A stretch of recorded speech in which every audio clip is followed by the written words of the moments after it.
Social മീഡിയയിൽ ഇന്ന് trending ആകുന്നത് കോൾഡ് പ്ലേയുടെ ടിക്കറ്റ് ബുക്ക് ചെയ്യുന്നതിൻ്റെ തന്ത്രപ്പാടുകളാണ്. അതുപോലെ സോഷ്യൽ മീഡിയയിൽ ഈ കോൾഡ് പ്ലേ തരംഗം ഉണ്ടായതിൻ്റെ കാരണം അറിയാത്തവരും ഒരുപാട് പേരാണ്. അവരുടെ ചോദ്യമാണ്, ആരാണ് ഈ കോൾഡ് പ്ലേ, എന്താണ് ഈ കോൾഡ് പ്ലേ എന്ന്.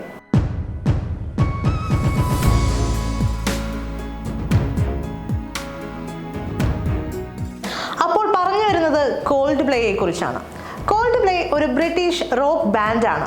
വെറും ഒരു ബാൻഡല്ല, ലോകമെമ്പാടും ഒരുപാട് ആരാധകരുള്ള ഒരു rock band.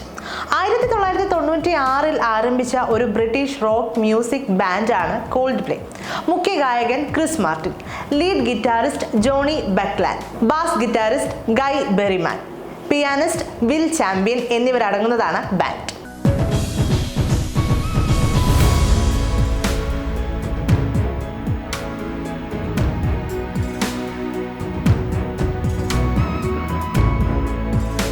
A rush of blood to the head, X and Y, Viva la Vida or Death and all his friends, Milo Siloto, Ghost Stories, A Head Full of Dreams എന്നിവ അവരുടേതായി പുറത്തിറങ്ങിയ ലോക പ്രശസ്ത ആൽബങ്ങളാണ്.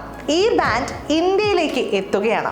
8 വർഷത്തിന് ശേഷമാണ് കോൾഡ് പ്ലേ ഇന്ത്യയിൽ പരിപാടി നടത്തുന്നത് എന്ന പ്രത്യേകതയുമുണ്ട്. ഇതോടെയാണ് കേരളത്തിൽ പോലും കോൾഡ് പ്ലേ ഒരു വമ്പൻ തരംഗം സൃഷ്ടിക്കുന്നത്. 2025 ജനുവരി 18 മുതൽ 21 വരെയാണ് ബ്രിട്ടീഷ് റോക്ക് ബാൻഡിന്റെ പരിപാടി ഇന്ത്യയിൽ നടക്കുന്നത്. മുംബൈയിലെ ഡിവൈ പാട്ടീൽ സ്റ്റേഡിയത്തിലാണ് പ്രോഗ്രാം. പരിപാടിയുടെ ടിക്കറ്റുകളുടെ നിരക്ക് ഊഹിക്കാവുന്നതിലും എത്രയോ അധികമാണ്. ഇനി ടിക്കറ്റ് വാങ്ങാമെന്ന് കരുതിയാൽ തന്നെ അതിനും സാധിക്കില്ല. കാരണം വമ്പൻ തുക നൽകി ആളുകൾ അതെല്ലാം ബുക്ക് ചെയ്ത് കഴിഞ്ഞു. 2500 മുതൽ 35,000 രൂപ വരെയാണ് ടിക്കറ്റിന്റെ വില എങ്കിലും 3 ലക്ഷം രൂപ വരെ നൽകി ആളുകൾ ടിക്കറ്റ് വാങ്ങി എന്നാണ് ഒരു അഭിഭാഷകൻ ഇപ്പോൾ പറഞ്ഞിരിക്കുന്നത്. ഔദ്യോഗിക കേന്ദ്രങ്ങളിൽ നിന്നും മാത്രമേ ടിക്കറ്റുകൾ വാങ്ങാവൂ. കരിഞ്ചന്തയിലെ ടിക്കറ്റുകൾ പ്രവേശന കവാടത്തിൽ സ്വീകരിക്കുമെന്ന് ഉറപ്പില്ലെന്നും സംഘാടകർ അറിയിച്ചിട്ടുണ്ട്.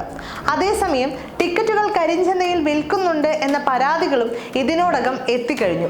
അതിന്റെ തെളിവാണ് 3 ലക്ഷം രൂപയ്ക്ക് പോലും ആളുകൾ ടിക്കറ്റുകൾ വാങ്ങിയത് എന്നും അഭിഭാഷകൻ പറയുന്നുണ്ട്. കാരണം വിൽപ്പന ആരംഭിച്ച മിനിറ്റുകൾക്കകം തന്നെ ടിക്കറ്റുകൾ വിറ്റുപോയിരുന്നു. 3 ലക്ഷം രൂപ വരെ നൽകിയാണ് ആരാധകർ ടിക്കറ്റുകൾ ഇതോടെ വാങ്ങിയത്. ഇതിനിടെയാണ് വിൽപ്പനയിൽ കൃത്രിമം നടന്നെന്ന പേരിൽ ബുക്ക് മൈ ഷോയ്ക്കെതിരെ ആരോപണം ഉയരുന്നതും. ഇതേ തുടർന്ന് ബുക്ക് മൈ ഷോ സഹസ്ഥാപകൻ ആശിഷ് ഹെംരാജിനിക്കും ബുക്ക് മൈ ഷോയുടെ ടെക്നിക്കൽ വിഭാഗം മേധാവിക്കും മുംബൈ പോലീസ് സമൻസ് നൽകിയിരിക്കുന്നത്. അങ്ങനെ ആകെ മൊത്തം ഇന്ത്യയിൽ കോൾഡ് പ്ലേ തരംഗം സൃഷ്ടിച്ചുകൊണ്ടിരിക്കുകയാണ്.